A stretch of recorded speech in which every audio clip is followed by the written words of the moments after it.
آپ ایسی زندگی گزاریں, لیکن جب آپ کی عمر تھوڑی سی ڈھلکے گی تو پھر آپ کا ہمارے پاس فون آئے گا, مفتی صاحب کے پاس جیسے کہ آتے ہیں, ڈاکٹروں کے بھی آتے ہیں, پروفیسر خواتین کے بھی آتے ہیں کہ 40 سال کی ہو گئی, جب رشتے آ رہے تھے اس وقت میں وہ ایجوکیشن میں تھی, میں کہہ رہی تھی اصل میں ایکچولی ایک معاشرے کا کارآمد فرد بننے کے لیے ایکچولی یہاں تک ملک کو ایسی اتنی سائنسسٹ چاہیے. اب مفتی صاحب ڈپریشن سے میرا دماغ اور تنہائی مجھے کیا کر رہی ہے, کھا رہی ہے, کیونکہ نیچر کا آلٹرنیٹ نہیں ہے, کھا رہی ہے تنہائی. تو میں پھر کچھ رشتے بتاتا ہوں تو رشتے والوں کو وہ خاتون پسند نہیں آ رہی ہوتی, وہ کہتے ہیں بھائی پی ایچ ڈی ڈاکٹر تو ہے مگر بیچاری کی اب عمر زیادہ ہو گئی ہے تو مجھے نہیں چاہیے. تو وہ پھر خاتون کہتی ہیں آپ ان کو سمجھائیں کہ اصل کیا ہوتے ہیں اخلاق. میں کہتا ہوں میں سمجھا رہا ہوں مگر میری سمجھ میں نہیں آ رہا تو اس کی کہاں سے آئے گا سمجھ میں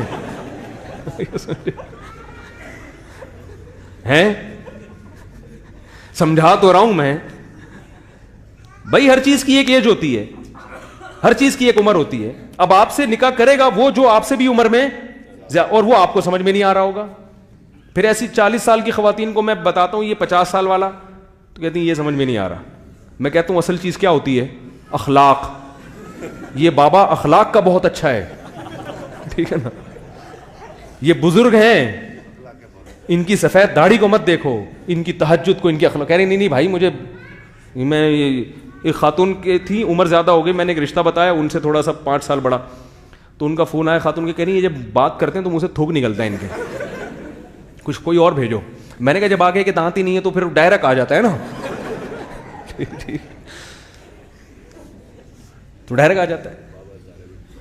تو اللہ نہ کرے کسی بوڑھے کی توہین مقصد نہیں ہے, اللہ نہ کرے, اللہ نہ کرے. نبی صلی اللہ علیہ وسلم نے ارشاد فرمایا ان من اجلال اللہ کرامت الشیب المسلم, جس کی عمر زیادہ سفید ریش وہ ہمارے لیے قابل عزت ہے. لیکن نکاح کے معیارات کچھ اور ہوتے ہیں, وہ کچھ اور ہوتے ہیں نکاح کے جو معیارات ہیں.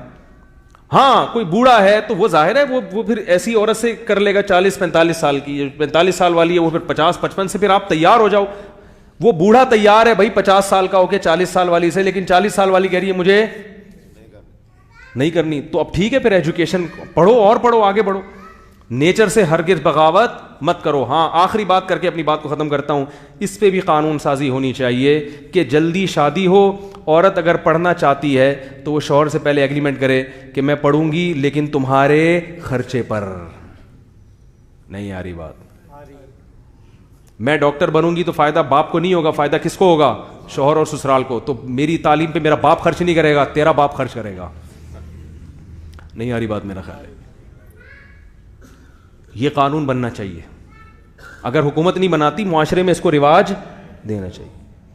غیرت, اس میں یہ بھی تھا کہ غیرت ویرت کچھ نہیں ہوتا, اس قسم کے غیرت ہی سب کچھ ہوتی ہے. یہ ہمارے معاشرے میں چونکہ غیرت ختم ہو گئی ہے لہذا ریڈی میڈ ڈاکٹر چاہیے جس پہ خرچہ باپ نے کیا ہو, پھل کون اٹھائے, پھل کون کھائے, ہم کھائیں. میں کہتا ہوں ریڈی میڈ ڈاکٹر سے شادی مت کرو.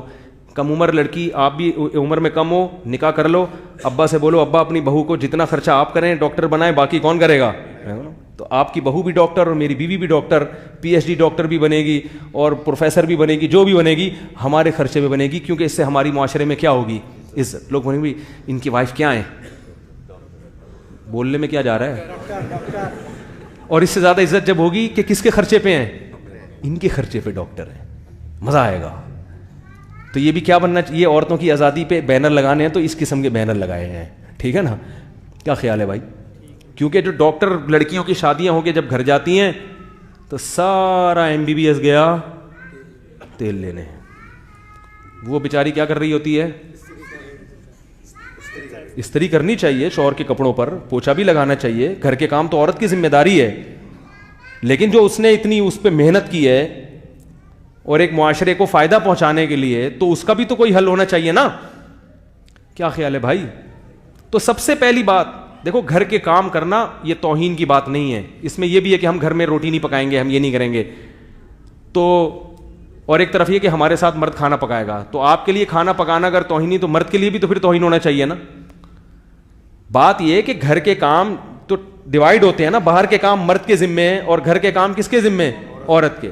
اگر آپ اچھی اونچی فیملی ہے تو پھر تو ملازم رکھنا چاہیے, متوسط درجے کی فیملی ہے تو متوسط فیملیوں میں گھر کی عورتیں ہی گھر کے کام کرتی ہیں, بڑی فیملیاں ہیں جو زیادہ مالدار ہیں, ان میں آپ نہ کریں کام. کیوں؟ آپ بولے بھائی ہم نے اپنے باپ کے گھر کبھی جھاڑو نہیں لگائی. ہم یہاں کے فقہا نے لکھا ہے کہ عورت اپنے باپ کے گھر میں جیسے رہتی تھی تو شوہر کے گھر میں بھی اس کا اسٹائل وہی ہوگا. اور اس کے باپ کے گھر میں وہ کبھی جھاڑو نہیں لگائی, کبھی پوچھا نہیں لگایا, اتنے مالدار لوگ تھے کہ خانسامہ ہوتا تھا جو سارے کام کرتا تھا, تو شوہر کو بھی ایک عدد خانسامہ پرووائڈ کرنا پڑے گا, یہ لازمی ہے, ورنہ خود خانسامہ بن جائے تھوڑے دنوں کے لیے.